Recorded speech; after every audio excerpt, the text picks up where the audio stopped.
xəstəmiz xəstəxanamızın girişində anidən bayıldı və xəstədə bayılma huşun itməsi müşahidə olundu. İlkin yardım olaraq təcil yardım briqadamız həmən müdaxilə elədi və xəstədə ürək dayanması təsbit edildi. Sonrasını hiss eləməmişəm. Özümdən getmişəm.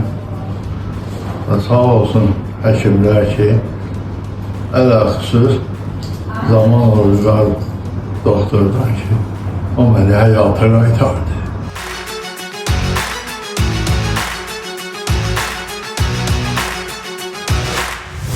Bircə müdaxiləmiz nəticəsində xəstəyə dərhal reanimasyon tədbirləri başlanıldı.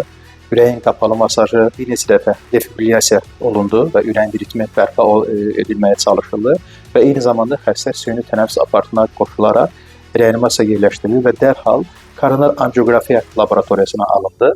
Yəni anjiya aldıq xəstəni və damarında ciddi tıxanmanın olduğunu görərək həmən müdaxilə edərək stent implantasiya elədi. Bəzən ürək-damar xəstəlikləri xəstələrə bu şansı vermir. Bu xəstənin şansı xəstəxanaya yaxın olmasında idi və dərhal müdaxilə olundu və həmişə bu şanslar xəstələrə tanınır.